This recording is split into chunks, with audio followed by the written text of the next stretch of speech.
tiene que sí o sí cruzar todo el análisis con respecto a esta discusión.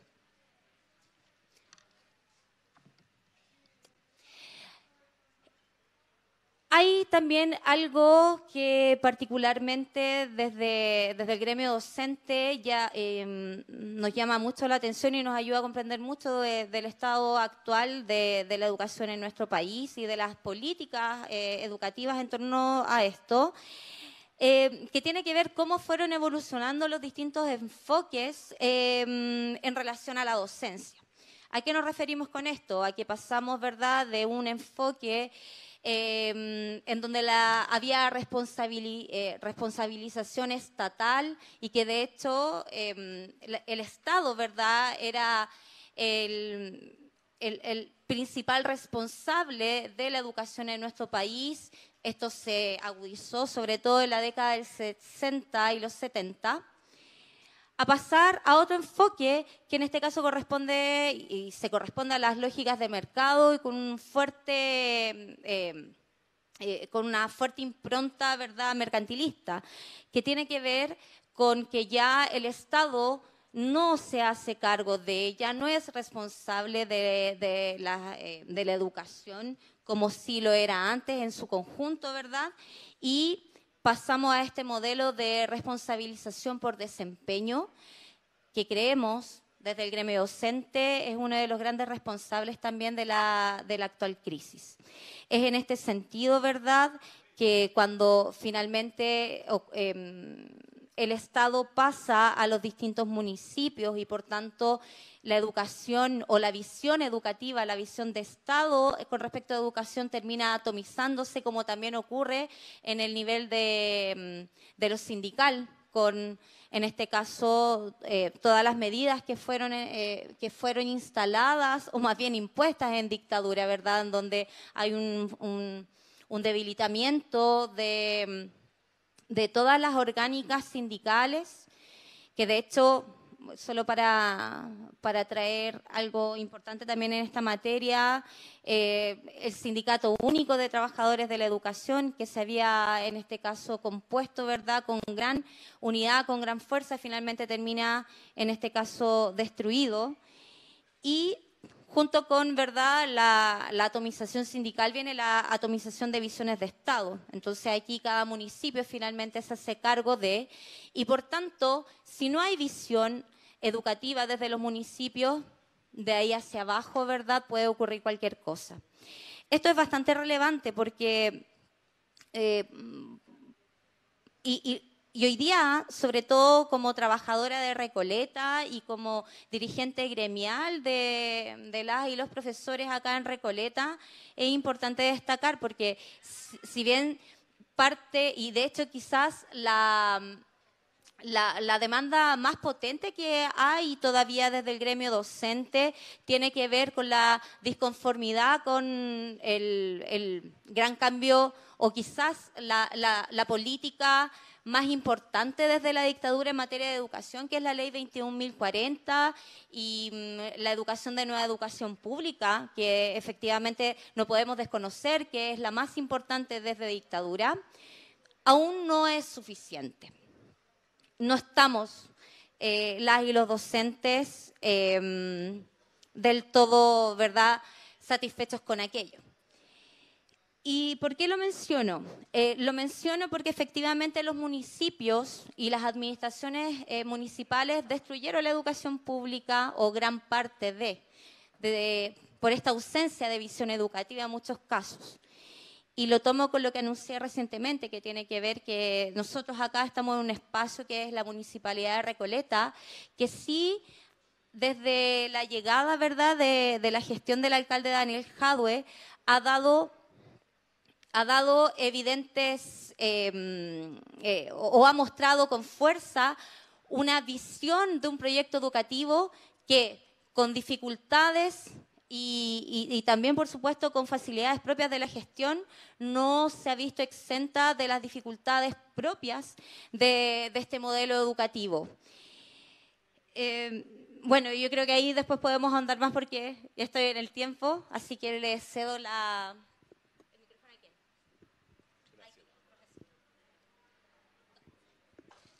Bueno, buenos días a todos, a todas.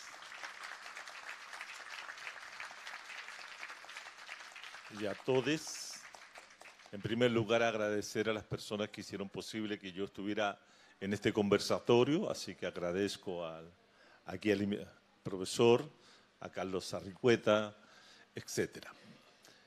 Yo quiero partir haciendo dos afirmaciones, tal vez categóricas, provocativas, para hacer que esta discusión alcance un nivel de polémica, de discusión, de análisis distinto, tal vez de cómo la forma como se trata este tema. Yo quiero afirmar que, en primer lugar, la educación en Chile no está en crisis.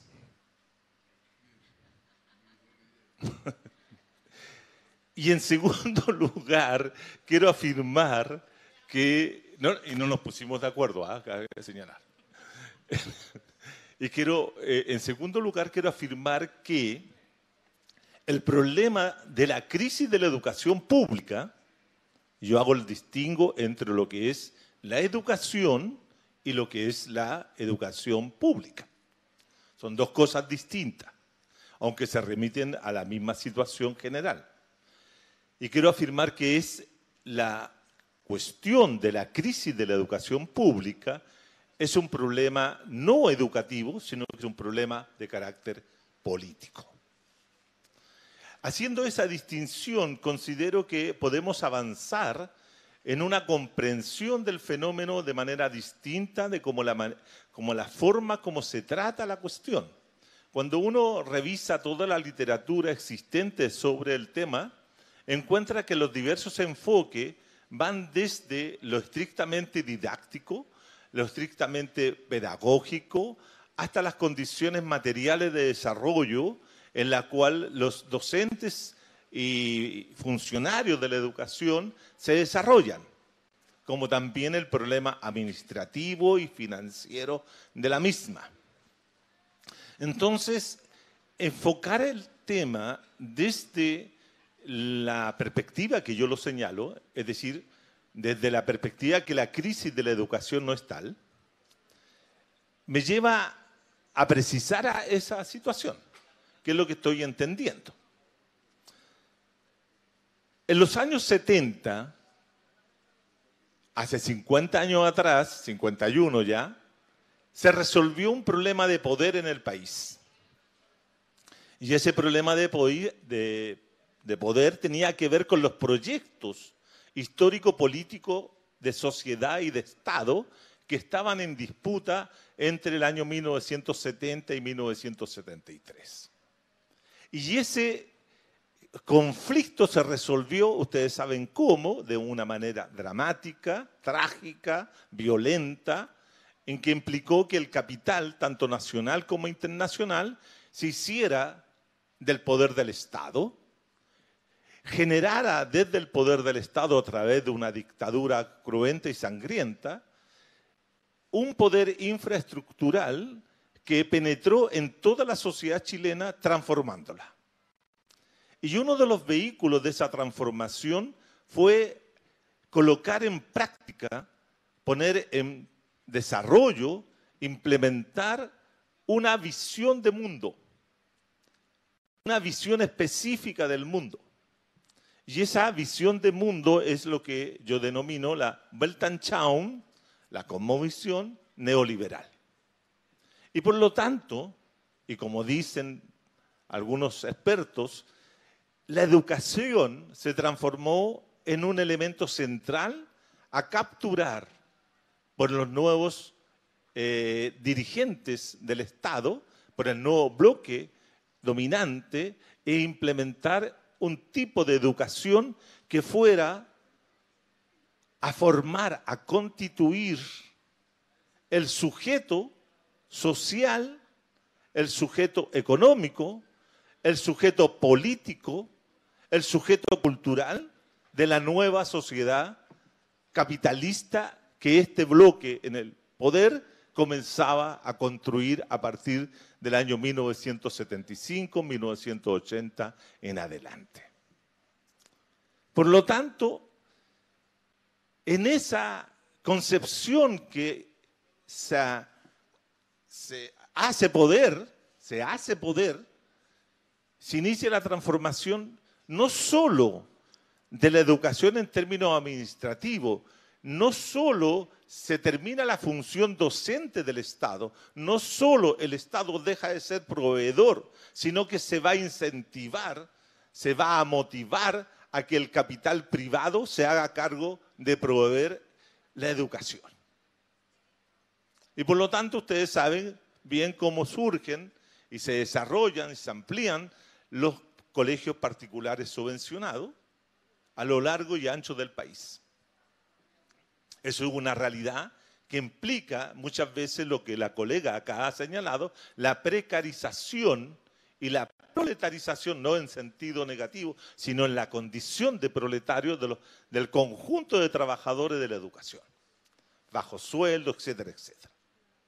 Pero al mismo tiempo, el Ministerio de Educación durante 17 años generó los contenidos, la forma, la visión que tenían que ser entregados en los colegios y que iba dirigido fundamentalmente hacia la conformación de este sujeto neoliberal nuevo. Piensen ustedes, estimados y estimados profesores y personas aquí presentes, que este modelo tiene 45 años de desarrollo. No tiene 20 ni 10, tiene 45. Es decir, ya vamos hacia el medio siglo de esa situación.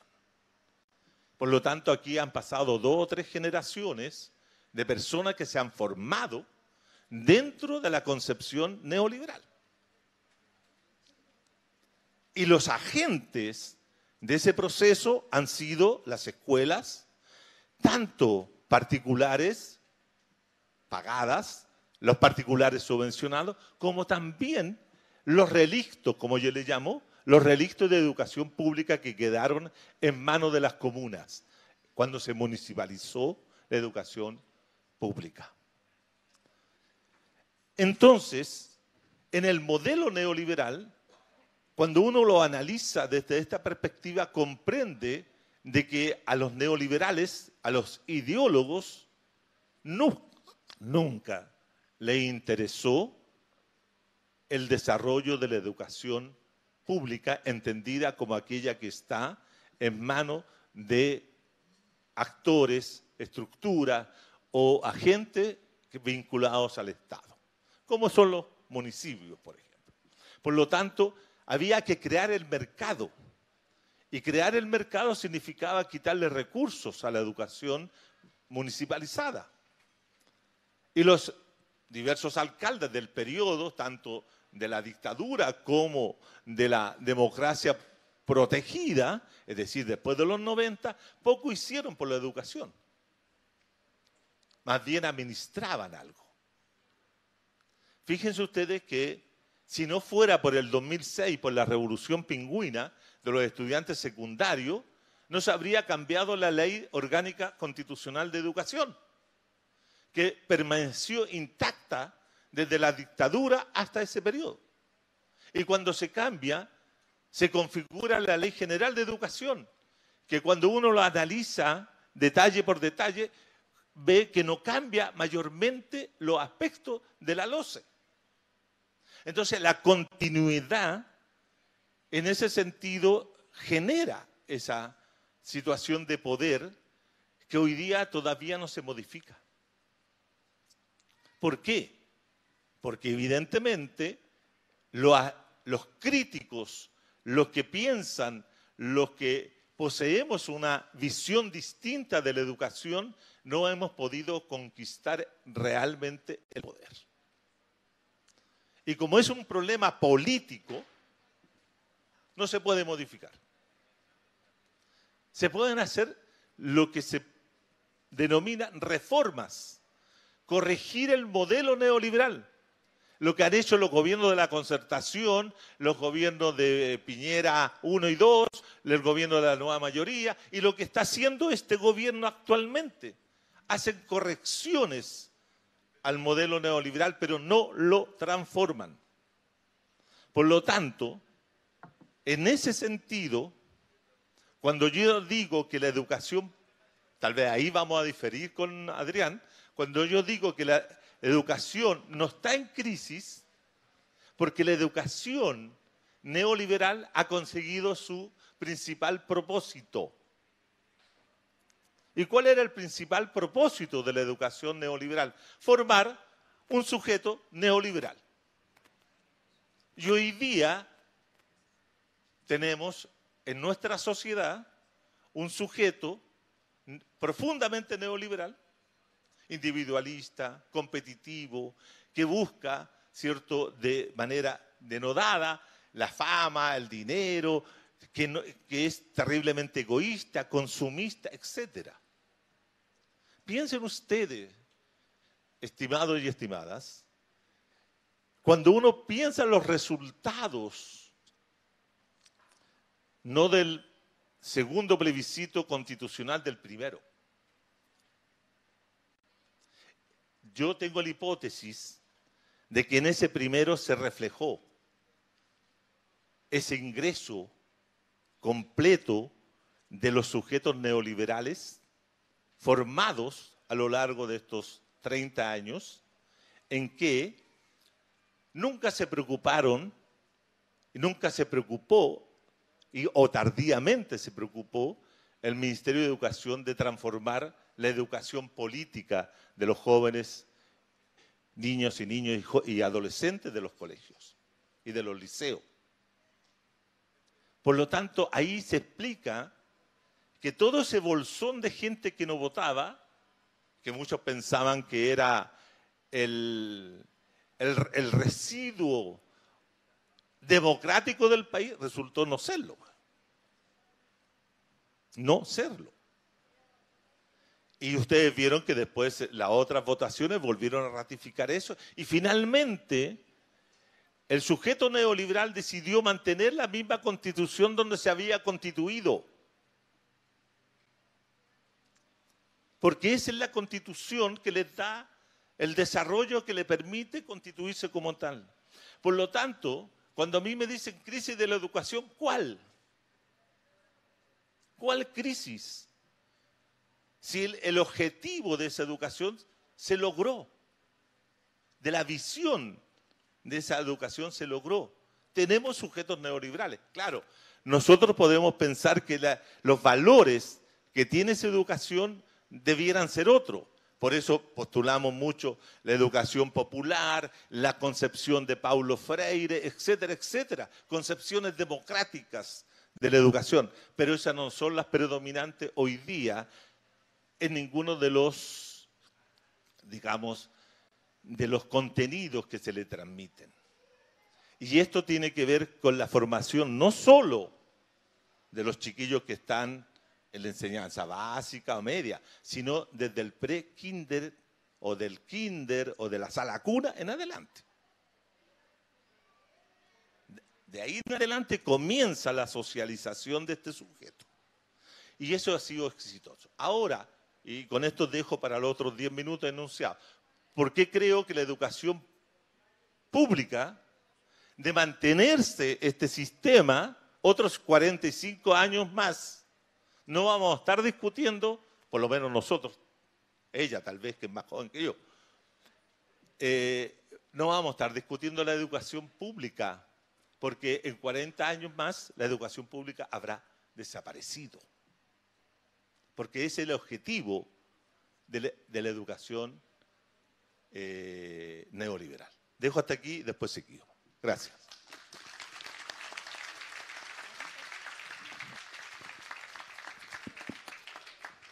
Buenos días. ¿Se escucha bien? Bueno, a mí me toca una tarea súper dura de ser el malo de la película, porque yo voy a decir cosas más terribles todavía.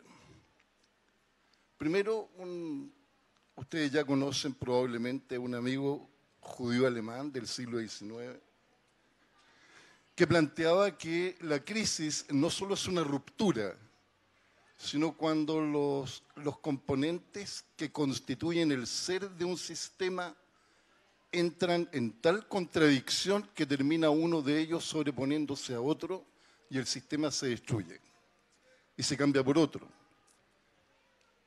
Bueno, esa cualidad no la tiene el sistema educativo chileno. No hay ningún elemento en pugna, en conflicto interno. No solo el sistema como sistema educativo, sino también como sistema educacional. Entonces yo voy a intentar demostrar esto con hechos concretos y ustedes me van a perdonar, pero me voy a referir a la cotidianeidad. Ustedes como docentes, como asistentes de la educación, están recibiendo un bombardeo de invitaciones, correos, etc. Yo también. Y quiero leerles los que habitualmente recibo y que son sintomáticos de lo que vivimos. ¿Por qué? Porque yo tengo la impresión de que no solo no hay crisis en el sistema educacional chileno, sino que a lo mejor no hay educación en Chile. Y quiero demostrarlo. Les voy a leer lo que me llega habitualmente, lo tomé al azar el día viernes. Mi nombre es Heriberto Adriana. Hola Heriberto, esperando que estés muy bien.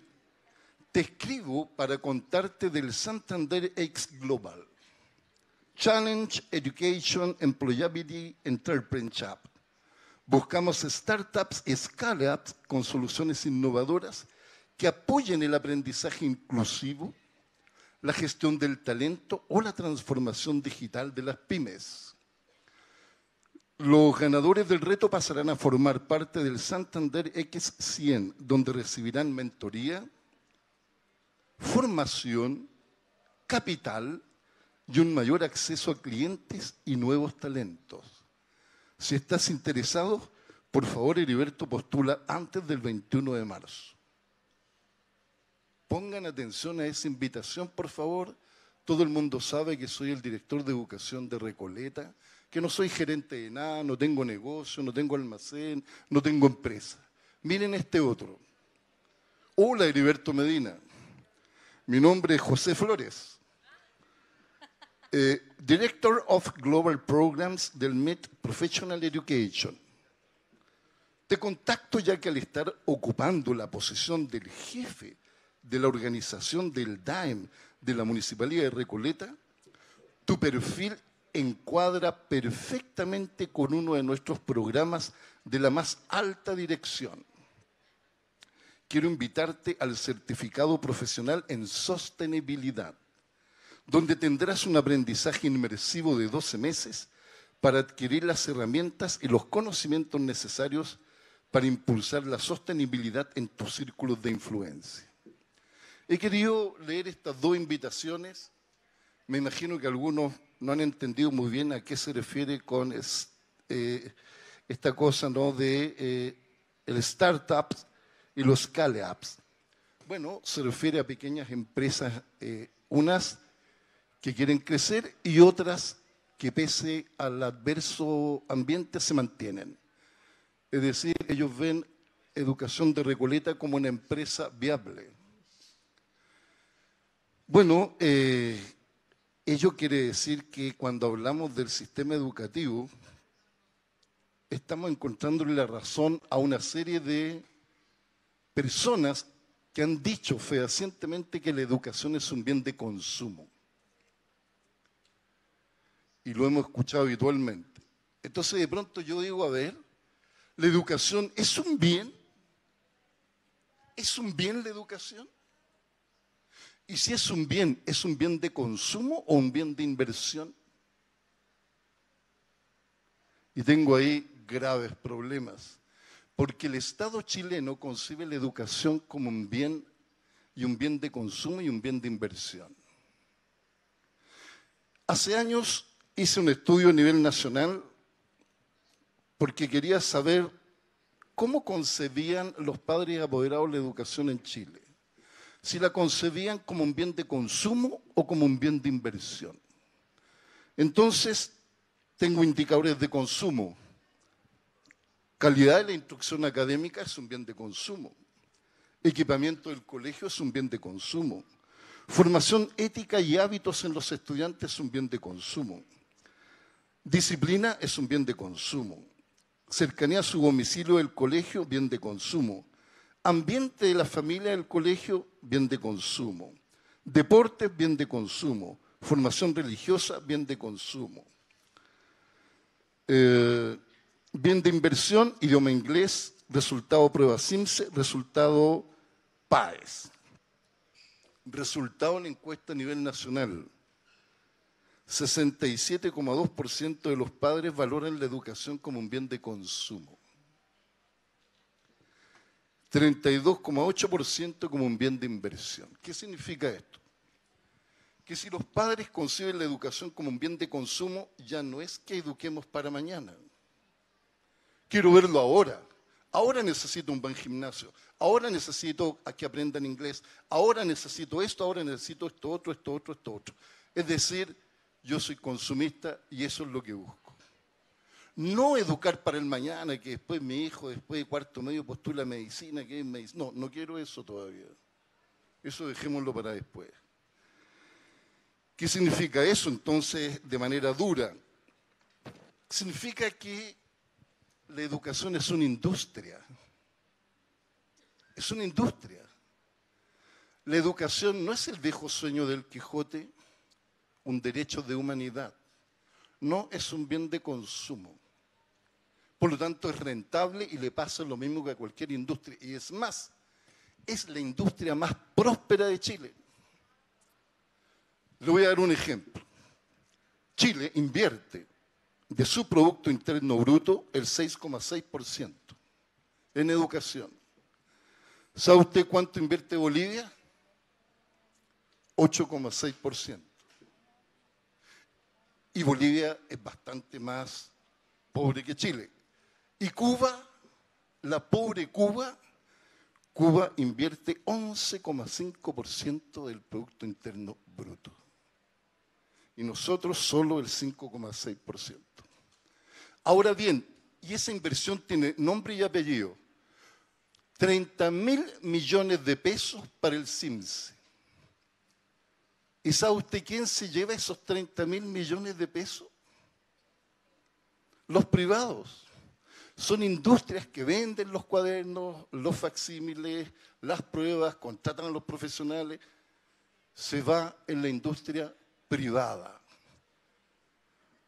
Decimos que los textos en la educación pública son gratuitos, sí, pero el Estado se los compra a la empresa privada. Concursan las editoriales y son millonarias ganancias de la educación. Es decir, con esto estoy tratando de demostrar que cuando se habla en educación en Chile se habla de una industria, donde tu hijo, tu estudiante no tiene ninguna relevancia, sino más bien tiene el valor de un prosumidor. ¿Saben lo que es un prosumidor? Lo que dice el profesor y que ha hecho este sistema. Te educas para acceder a una mejor calidad de vida. Eso es lo que tú concibes, es decir, y acceder a una mejor calidad de vida significa tener rentabilidad y adquirir bienes.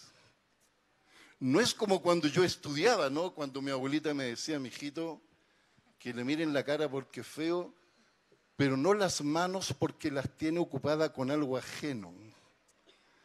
Es decir, yo todavía fui educado en la educación que aspiraba al ser más. Hoy día se aspira al tener más. Entonces el estudiante se transforma en un productor y consumidor de sí mismo. Se produce a sí mismo porque en la medida en que aprende más, entre comillas, ¿no? Aunque no tenga idea de lo que quiere decir lo que aprende. Aprende más porque si aprende más, accede a más calificación y la más calificación a más certificado y más certificado le va a llevar una renta. Y esa renta le va a llevar a perfeccionarse para ser más rentables todavía. En otras palabras, un profesor licenciado en educación va a ganar menos que un doctor en educación. Entonces los profesores y todo el mundo estudia para ganar más. Se acabó el ser más. Antiguamente tú podías ser más sin tener mucho. Hoy día ser más es sinónimo de tener más. Esa es una parte de la tesis que quiero aproximar, pero además Quiero dar un ejemplo. El CIMSE al Estado le cuesta como 18.000 pesos por estudiantes. El Cambridge College, que es uno de los niveles medios, invierte por cada estudiante 423.000 pesos al mes. Entonces, ¿quién vale más? ¿Quién es más rentable? Y además, hay un lenguaje terrible en educación. Competencias.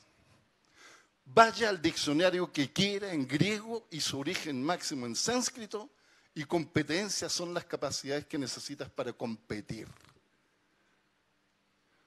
Es decir, vienes a este mundo no a compartir, sino a competir. Maravilloso. Compitamos. Calidad. Todo el mundo habla de calidad de la educación. Es decir, está diciéndome, mira, la educación es un bien de consumo y está sujeto a estándares de calidad como todos los bienes, como una moto, un auto, un cigarrillo. Me molesta profundamente. Por favor, en Recoleta evitamos hablar de la palabra de calidad. La otra palabra son el pie y el currículum como centro, que es un currículum, como decía el profesor, ya no es racionalista académico, es racionalista económico neoliberal, porque los planes y programas de estudio evitan que tú tengas la síntesis, evitas que reflexiones y evitas que pienses. Es decir, un estudiante de cuarto medio sabe resolver una ecuación completa general con dos incógnitas, pero no sabe para qué sirve. Lo único que sabe es que eso, si la tiene buena, le va a dar una buena paz y con eso acceder a la carrera que quiere para ganar plata. Y todos nosotros estamos metidos en ello. Por lo tanto, yo les invito a analizar las siguientes palabras, que es la que yo estoy diciendo. Dominio, entrenamiento, amaestramiento, instrucción, contención, aguante, tolerancia. Díganme ustedes si en un curso de 30 estudiantes o más se puede educar, o si se puede instruir, se puede dominar, se puede amaestrar y se puede contener. Muchas gracias.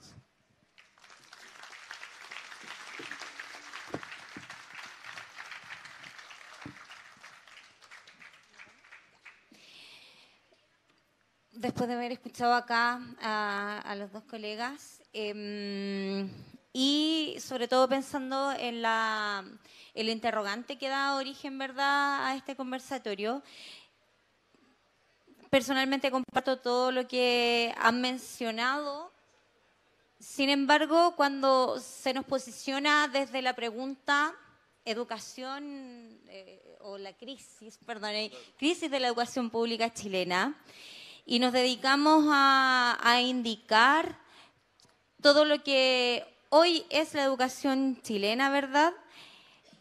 Nos olvidamos de algo muy importante, de que al menos asumo que en este espacio estamos quienes reconocemos que precisamente ese no es el modelo educativo, no es la política educativa en realidad, porque aquí el profesor habló de que esto es un tema político y efectivamente lo es, y que por tanto quienes no asumimos que ese es el proyecto escuela-país que queremos, vamos a afirmar siempre que este es un sistema en crisis.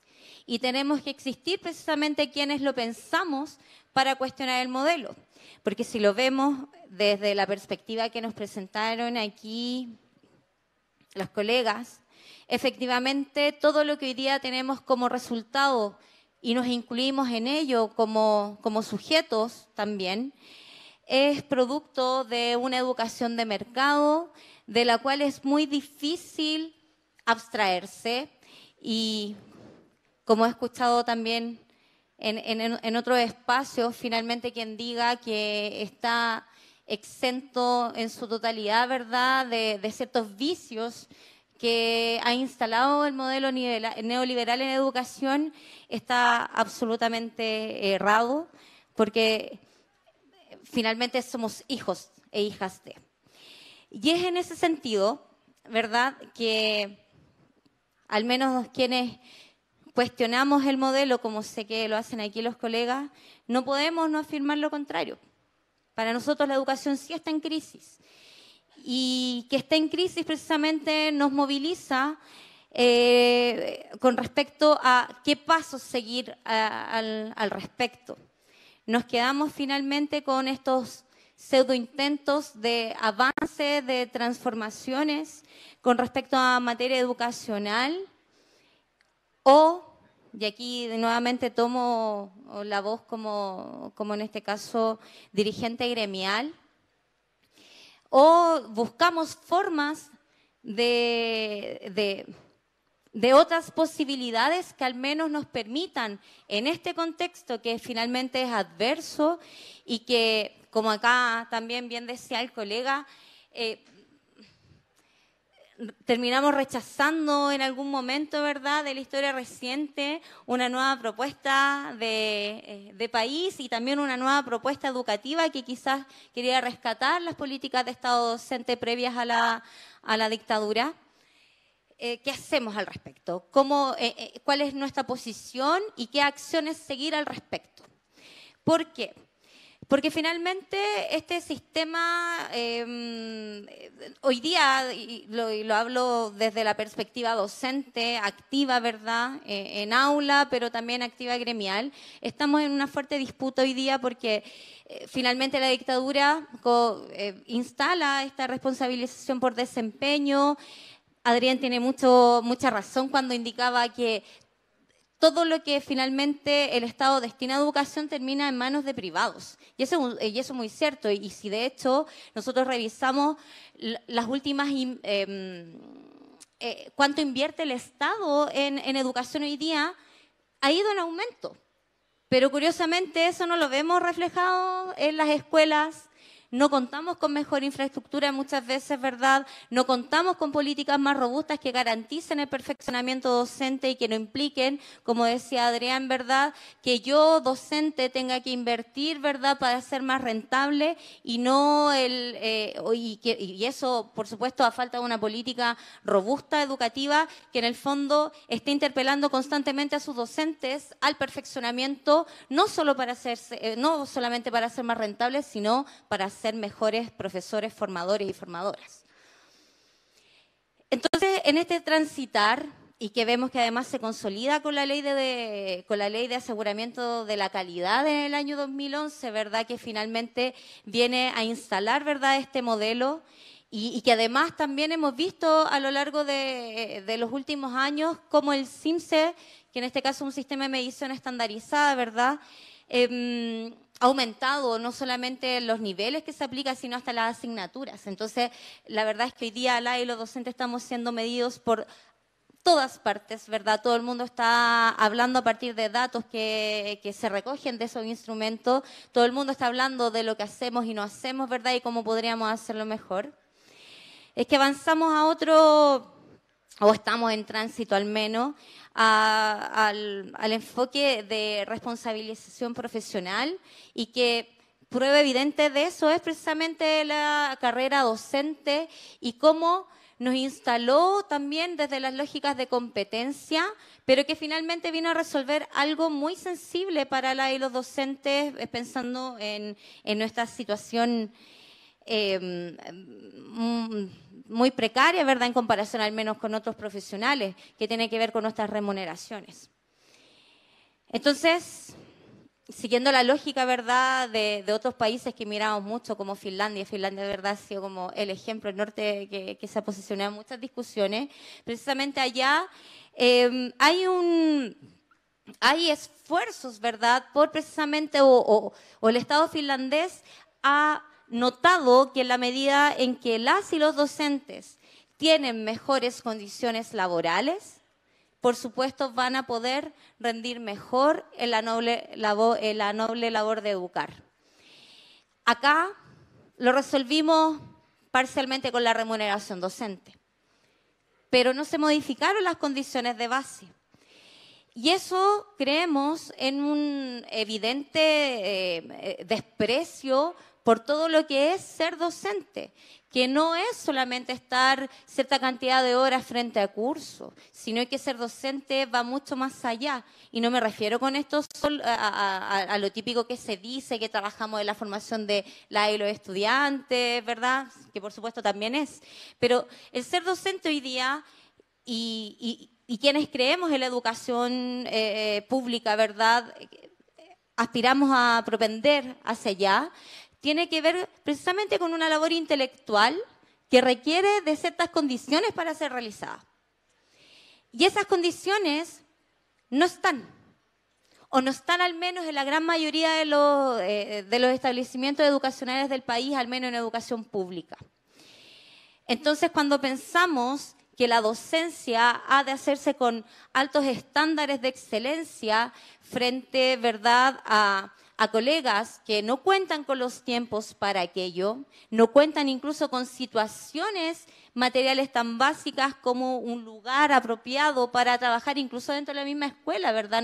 La de los docentes en general, en todas las escuelas no tenemos oficinas ni mucho menos como para ahí estar desarrollando nuestra labor, ¿verdad? Trabajamos en lugares en donde compartimos un espacio con otros y otras, en donde hay interacciones, conversaciones, etcétera, que si somos objetivas, por supuesto que dificultan el desarrollo de esta labor.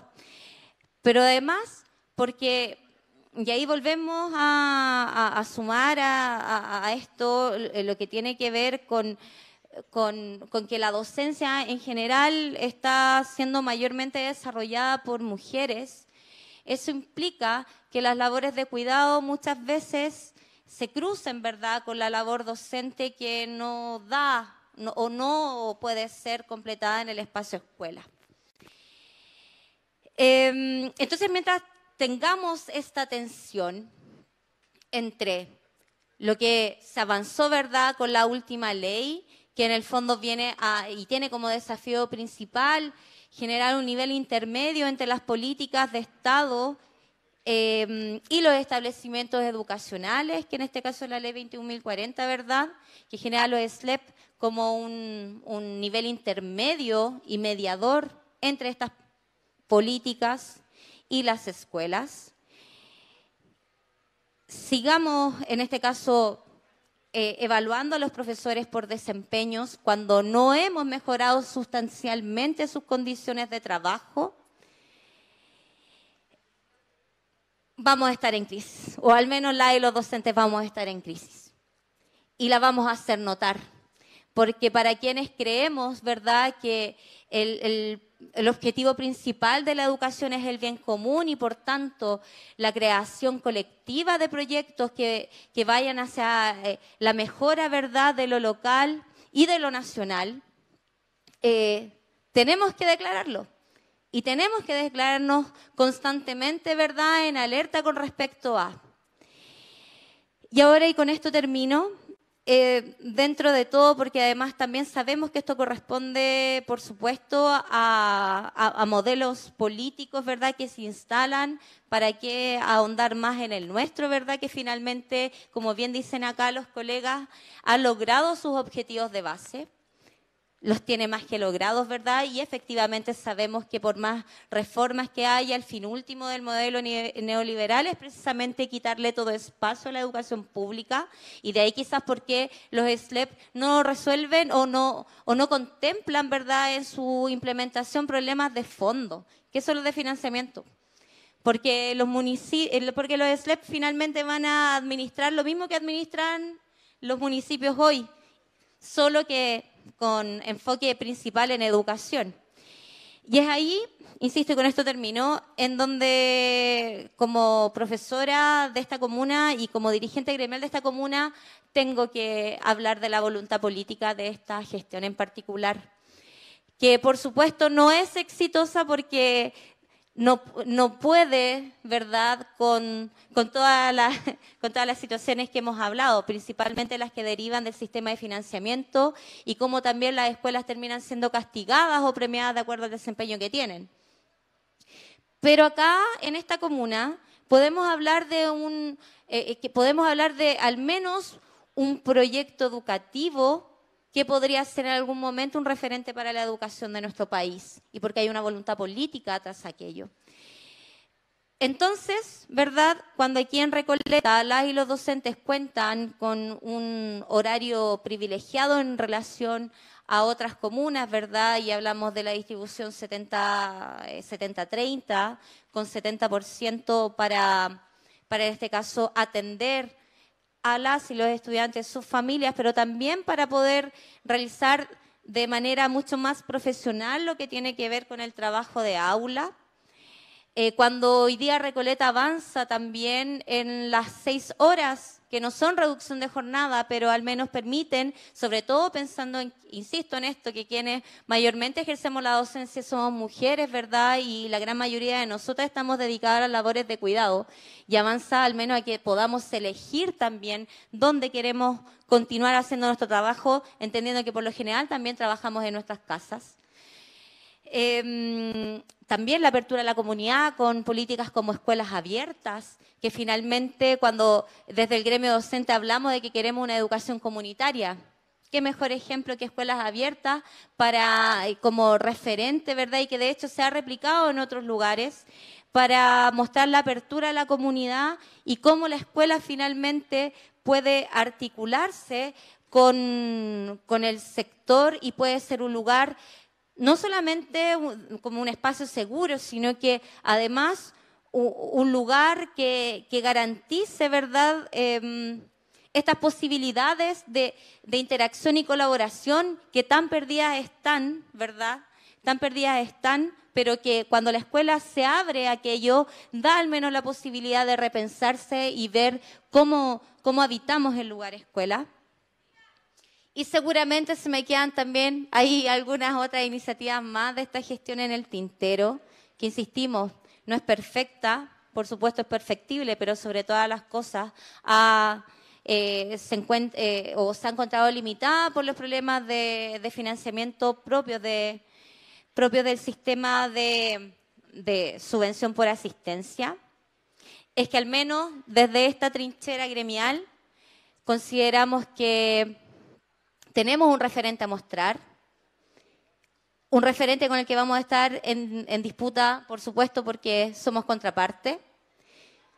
Sin embargo, ¿verdad?, abre las posibilidades a pensar un nuevo proyecto de escuela, un nuevo modelo educativo que haga contrapeso finalmente a este problema político, como indicaban mis colegas, que tiene que ver con que se nos instaló un modelo y mientras exista resistencia, por supuesto, también hay esperanza.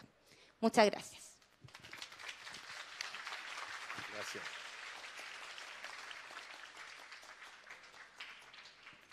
Yo tengo la impresión, después de haber escuchado la intervención de Adrián, como también la de la colega en dos oportunidades, que tenemos cierto consenso. Y es importante tener consenso para tener divergencias. Es decir, muchas veces el consenso debe dar lugar a la divergencia. ¿En qué sentido lo digo? Yo tengo la impresión de que ya con la exposición que hizo Adrián y la mía quedó claro de que este sistema educativo implementado a partir de los años 80 en adelante ha tenido resultados, ha logrado los objetivos, ha producido, no constituido, sino que producido al sujeto neoliberal que ese proyecto se propuso.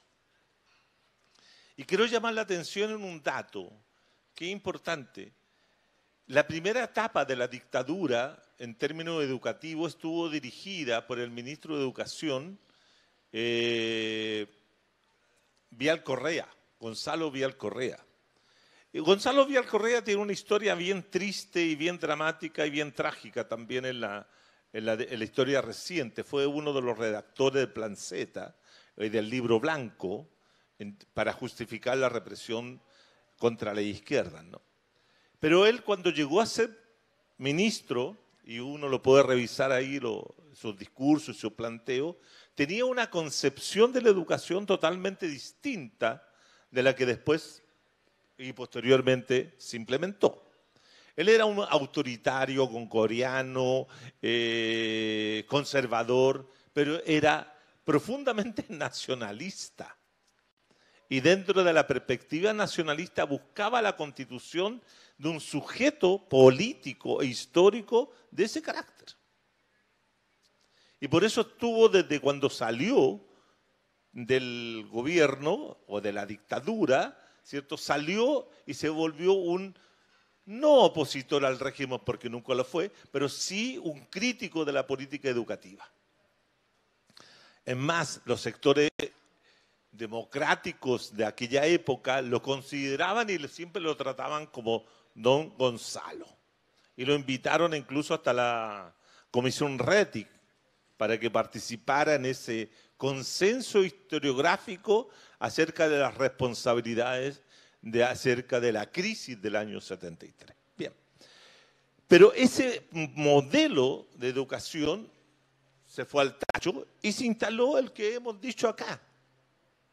Y aquí hay una cosa que tenemos que tener mucho cuidado. Cuando uno revisa los momentos de inflexión que se ha tenido y de discusión política, por lo general los agentes del proceso tienen una opinión que va en la misma dirección de que señalaba el profesor Adrián. Es decir, los agentes buscan también maximizar sus utilidades dentro del sistema.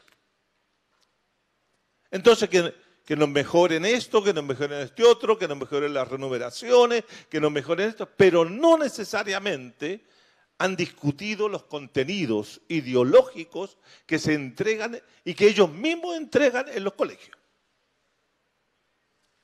Cuando fue la Revolución Pingüina, todos buscaban que había que mejorar la calidad de la educación, pero pocos se pronunciaban en esa materia.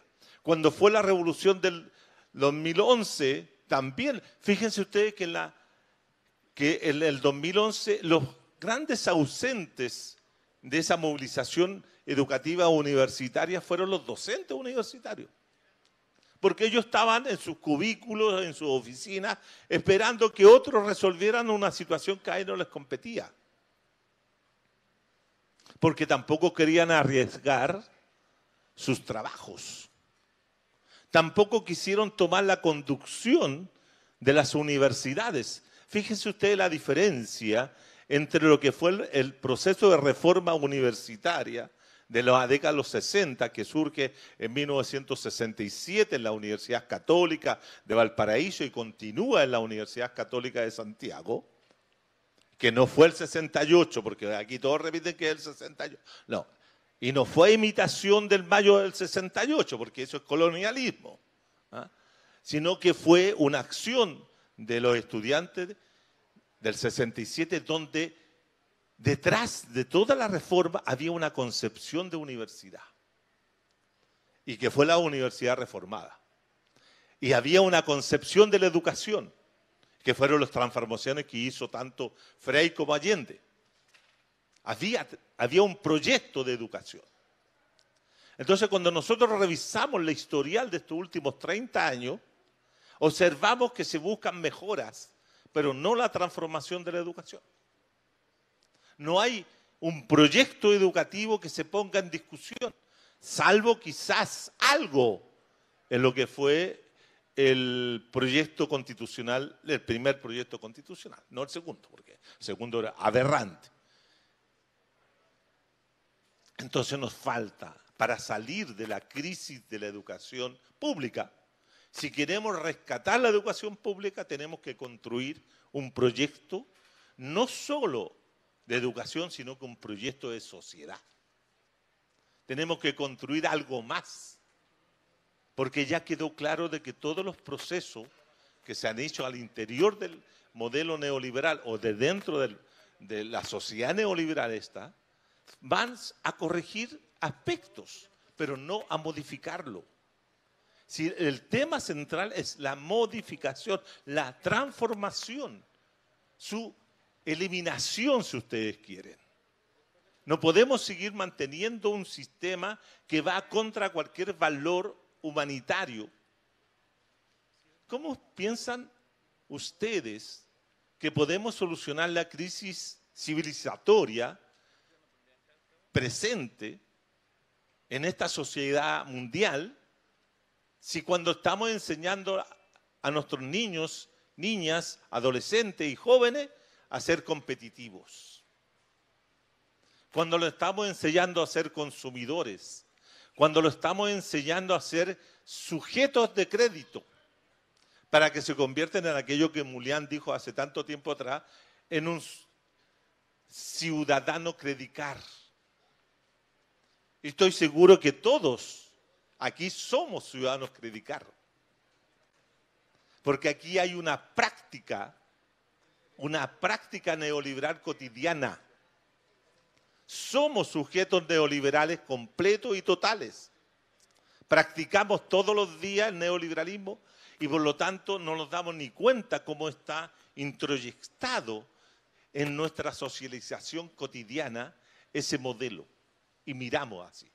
Claro, por cierto, estimados y estimadas, hay sectores que son críticos.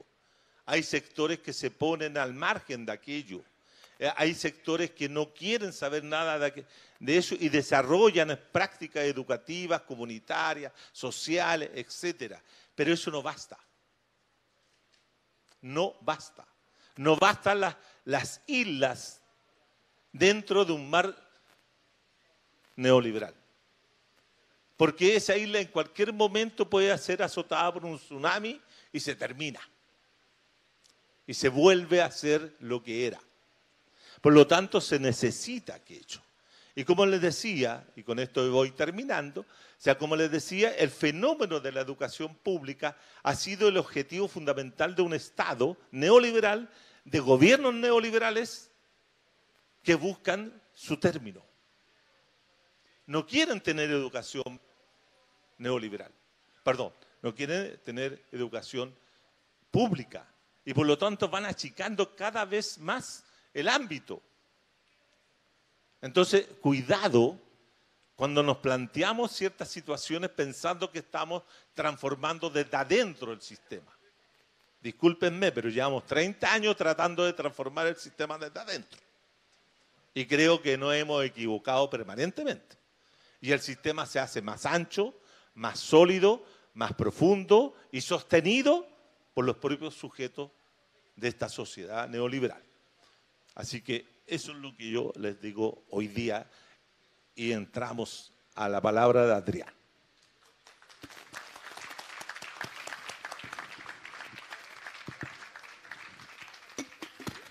Gracias. ¿Se escucha? ¿Se escucha? ¿Se escucha? Ahí sí, ya. Gracias, profesor.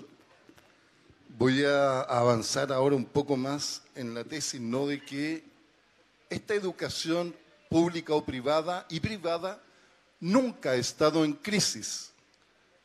Cuando el sistema se queja de las bajas matrículas, la baja asistencia, las malas notas, bueno, fue inventado para que ello ocurriese.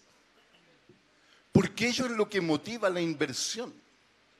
Ello es lo que motiva ciudadanos más dúctiles, más manejables, más dominantes, menos críticos y mucho más consumistas. Por favor, vean los influencers. ¿Cuánto gana el influencer más pobre? 10 veces más que el mejor profesional en el mundo. Y no tiene estudios. Por lo tanto, quiero mantener la tesis de que esta educación pública y privada no está en crisis. Es así. Se creó para que funcionase de este modo eternamente. Por lo tanto, si uno apunta a la matrícula, a la asistencia, a la ley CEP, a todo esto, es para poder dicotomizar y rentabilizar al máximo el sistema. Le voy a dar un ejemplo. En una educación de verdad, no debiéramos categorizar a estudiantes TEA o estudiantes con necesidades educativas especiales o, lo que hoy día está en boga en Europa, los estudiantes ASI, que me molesta profundamente. El estudiante ASI es un estudiante altamente capaz intelectualmente. Así. ¿Y el niño autista no es capaz intelectualmente? ¿Los niños con necesidades educativas especiales no son capaces intelectualmente? Sí, sí lo son, pero de otro modo.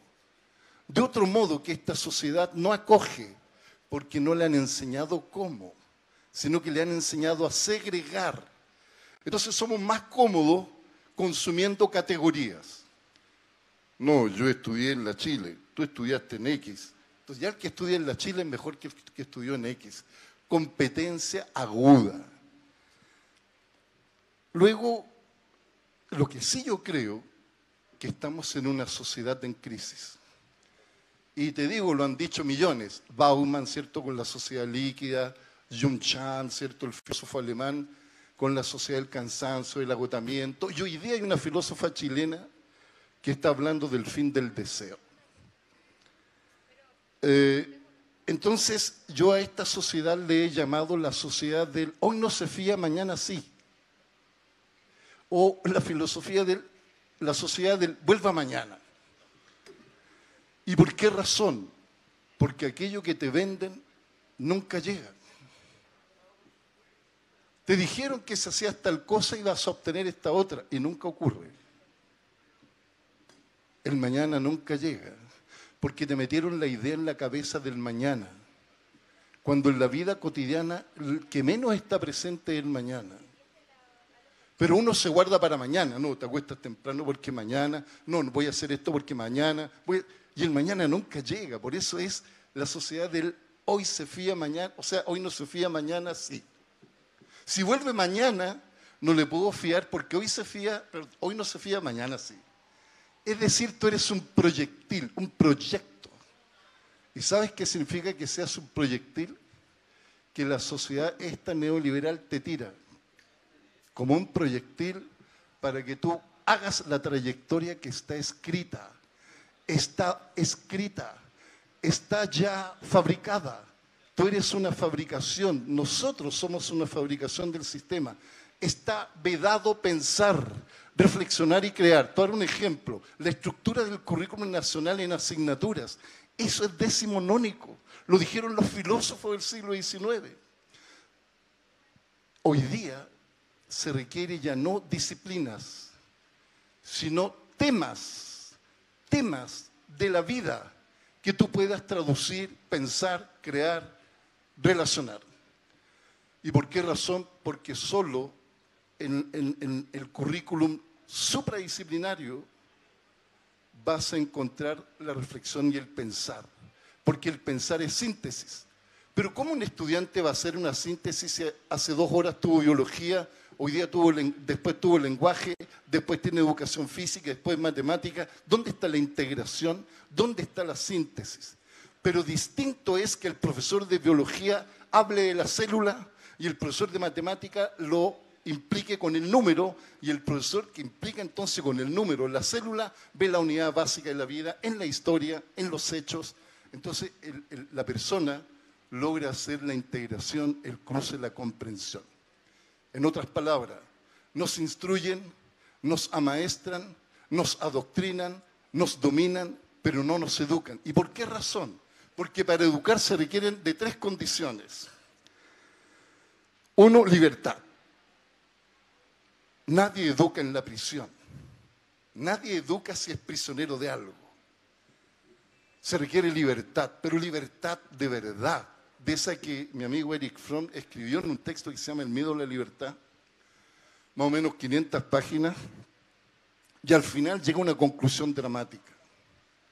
El hombre ha basado su vida en la búsqueda y conquista de la libertad.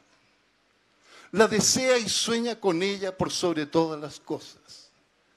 Pero en lo más profundo de su ser desea jamás encontrarla. ¿Y por qué no sabríamos vivir en libertad? Porque no nos han educado para la libertad. No sabríamos cómo de verdad se ama porque no nos han educado para el amor. No nos han educado para ser justos. No nos han educado para amar la vida, para que entendamos de una vez por todas que cuando cercena un árbol, le pega una patada a un gato, me estoy pegando y agrediendo a mí mismo. Esa es la humanidad que no está y por lo tanto, perdónenme, no hay educación en Chile todavía. Soñamos con una educación de verdad. ¿Por qué? Porque en el futuro que tengo yo, una vejez culpable. Los viejos son culpables. Se arrepienten de toda la triste vida que tuvieron porque terminaron desdentados, desmemoriados, pobres, pauperizados, olvidados y no amados. Ser viejo hoy día es ser culpable. Culpable de ser y de existir. Culpables de haber vivido toda una vida buscando el mañana a ver si me fían. Muchas gracias.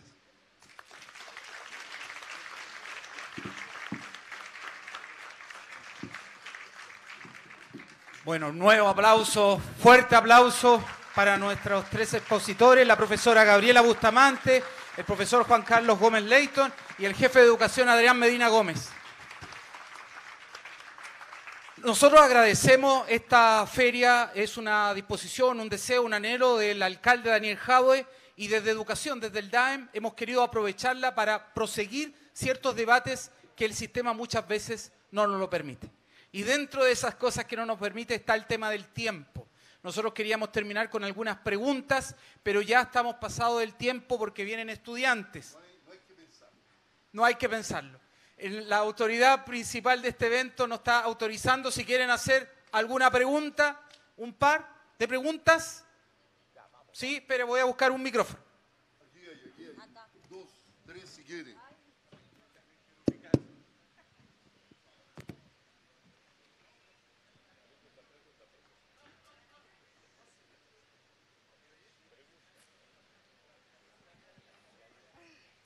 Buenos días con todos. Más que una pregunta, es una reflexión. Yo soy Ruth Alba Mendoza, tengo 2 hijos en el Colegio España. Soy migrante, soy de Perú, pero no pierdo la condición de mi don o mi profesión de amor, que soy maestra de educación inicial. Mi vínculo tiene más que ver un poco más con la educación alternativa y estaba reflexionando en los 3 puntos que decían, ¿no? Entonces voy a sacar mis anotaciones y decía, quizás el punto en todo esto es transformar en una escuela neoliberal, individual, egoísta y consumista a una escuela de orientación alternativa, con visión integral, donde no se centre en el hacer, sino en el ser y en el sentir, donde no solo se busquen logros en notas, sino con el ser amable, empático, ser expresivo, como apuntan las escuelas democráticas y libres. Quizás eso es lo que está haciendo la crisis en la forma, pero no en el fondo, pues se brinda educación a varios niños y niñas y un compromiso mayor que el que realmente no veo en mi país. Y otro punto es cómo se ve el DCN y cómo se aplica, siendo un tiempo de mirar a una reforma educativa enfocada más en el ser y enfocada en pedagogías democráticas e integrales, ¿no? Porque el DCN nos muestra un patrón, pero cuando vamos al aula nosotros podemos hacer una clase o una integración. Como colegios podemos formar nuestro propio DCN, ¿no? Ese es más o menos mi punto de vista. Muchas gracias, mamá, nuestra apoderada. Buenos días. Mira, en el año 1929, en una carta de Gabriela Mistral a un amigo, decía que la educación era una farsa, absolutamente. Efectivamente que no hay educación. Yo conozco proyectos educacionales de Arica hasta Punta Arenas y prácticamente me encuentro con la cruda realidad de que veo al profesor convertido en un ladrillo, sin ninguna posibilidad de variante dentro del contexto de la educación. Encontramos una educación de embutido, no hay análisis. Hoy día el profesor que debiera ser ¿cómo se llama? No un profesor de contenido especialmente, sino que un analista de los contenidos, no lo es. Por eso que no tenemos educación, por eso que la educación no avanza, por eso que gana el producto neoliberal del cual decías tú. ¿Ah? Porque la constricción marca y deja de que el neoliberalismo y otros agentes puedan ganar el espacio y las casillas del tablero, las casillas centrales, lamentablemente. Por ejemplo, yo echo mucho de menos de que se hable de educación. Aquí se habló de administración, ¿ah? Pero no se habló de contenido. Y el contenido es el que me está dando miedo. ¿Cachai? Aquí se sigue hablando de... Se pasa en la parrilla autores de muchos años que son grandes autores en la literatura chilena. ¿Ah? El problema, ¿cómo se toman esos autores en la literatura chilena? La Mistral se le toma como la escritora de los piececitos azulados de frío y la profesora Dulce, cuando los piececitos azulados de frío son una querella social tremenda. Pero bueno, acá los mistralianos del oficialismo, los fiscales de la Mistral, etcétera, y de la educación, quieren hacer parecer a la profesora como dulzona, ¿me entiendes tú? La dulzona, y que era tremendamente álgida en su recado social, etcétera, etcétera. ¿Sabe, profesor? Usted que es dirigente del DAET, creo que los DAET flexibilizar sus cosas, man. Yo hace poco fui testigo para una actividad en un colegio de acá de Recoleta para el mes del libro. Entonces un amigo mío que es profesor, que es muy sacrificado, gasta plata de su bolsillo para hacer cosas en el colegio, y me pide el favor de poder pedirle a algún escritor amigo, sobre todo a uno, Eduardo Basalo, un gran intelectual chileno, un mistraliano, para venir a hacer justamente una conferencia sobre Mistral. Entonces el profesor este escritor me dice, bueno, ¿cuánto dinero hay? Me dice, bueno, los honorarios, ¿no es cierto? No hay, bueno, le digo yo, no hay. ¿Y por qué? No, lo que pasa de que para que haya, tú tienes que escribirle una carta a la dirección, al DAET, ¿no es cierto?, que tiene que ser más o menos como 5 meses, con 5 meses, y te van a decir que no. ¿Me entiendes tú? Tú llevas un proyecto al DAET, te van a decir que no porque no hay recursos. Y eso no es una mentira tampoco, por cierto. Tampoco la culpa la tiene Jadwe o aquí alcalde. Entonces, esa poca movilidad, esa esclerosis administrativa que nosotros inoculamos dentro de la educación es la que impide esa educación que nosotros amamos como la aman ustedes hoy día en esta mañana. ¿Me entiendes tú? Y creo que la base está en los niños, evidentemente, y me gustaría que en otra oportunidad habláramos de educación. Muchas gracias, vecino. Y parece que había otra pregunta.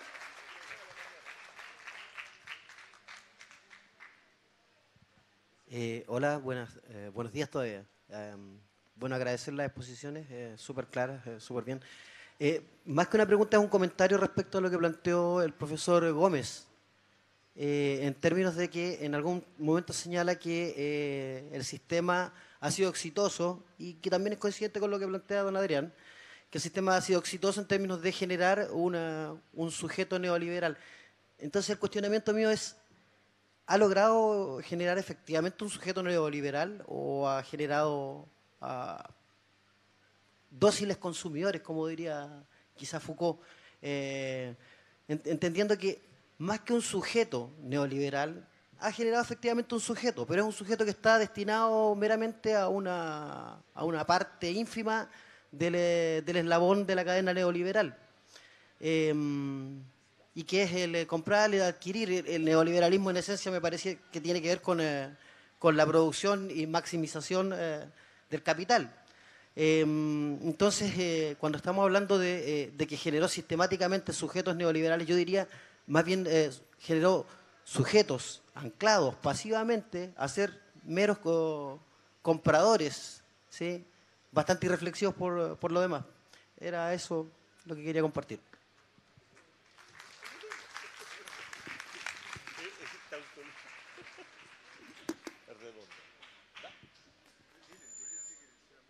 Voy a tomar la palabra. Profesor, hay que ser breve, eso sí, Ya, porque breve. no están estudiando menores de edad.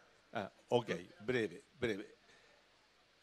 En respuesta a las tres intervenciones, a los comentarios y a la pregunta del último persona que preguntó o que planteó, es que hemos estado hablando de educación toda la mañana.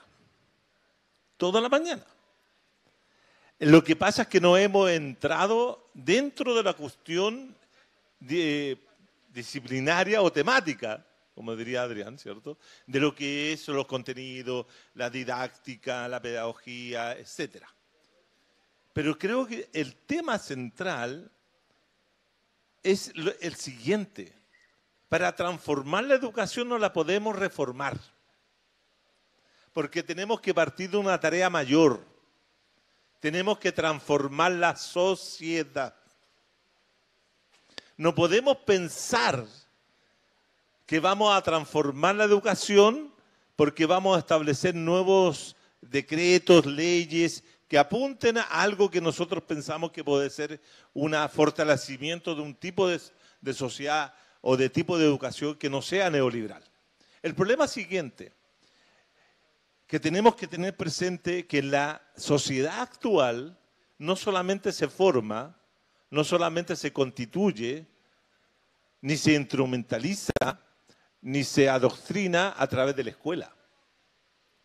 Hay otros agentes también participantes dentro de ese proceso y uno de los agentes más importantes de ese proceso de socialización son los medios de comunicación de masas, que complementan a la formación de ese sujeto neoliberal.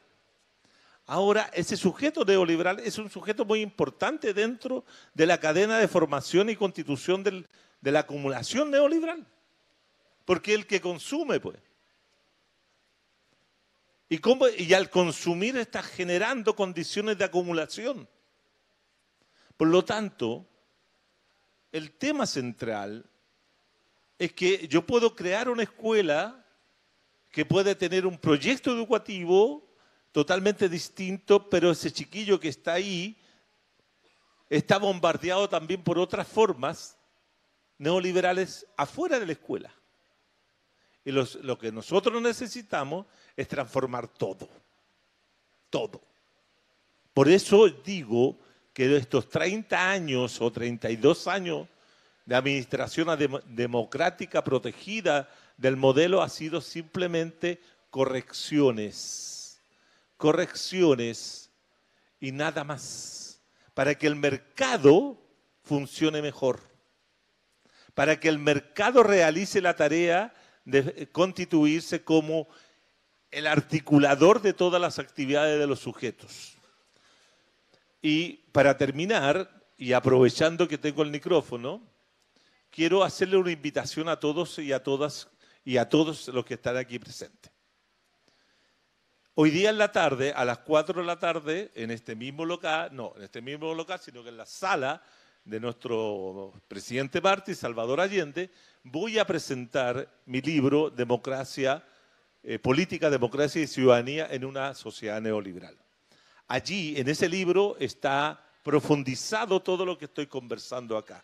Así que yo los invito a los que tengan tiempo, a los que tengan posibilidad, a venir a escuchar esa exposición que vamos a hacer en la tarde, que complementa este sistema. Y también por ahí anda el libro dando vuelta para los que lo quieran adquirir. Si en una sociedad neoliberal todo se vende y todo se compra. Desgraciadamente. Gracias y muy amable por la invitación. Muchas gracias. Muy breve por acá también.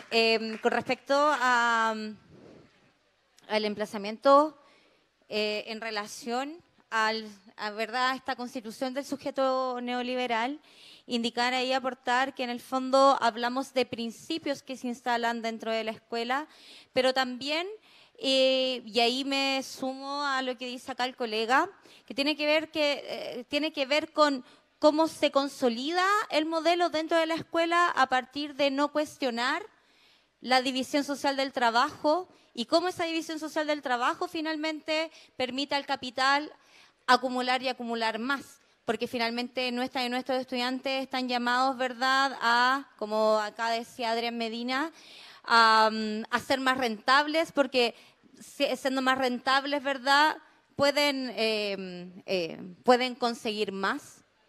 Y no se cuestiona el valor del trabajo, que debiese ser algo primordial dentro de lo educativo. Y con respecto a lo que mencionaban por ahí, solamente indicar que acá me alegra saber que hay colegas que están cuestionando acá dentro del espacio recoletano el quehacer de la escuela. Somos muchos y muchas las que estamos también ahí viendo cómo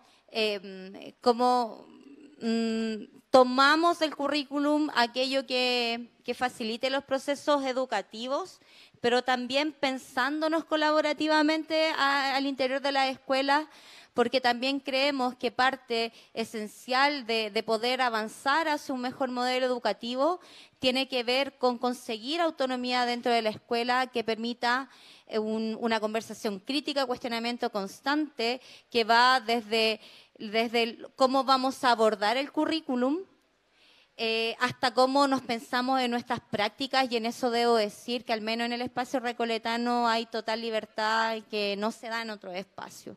Y, insisto, somos muchos y muchas las que estamos en esa dirección. Y me alegra saber que por ahí hay un colega que también lo está. Eso. Muchas gracias, profesora. Oye, espéreme 2 minutos porque todos han hecho publicidad. No, quiero hacer un alcance nomás.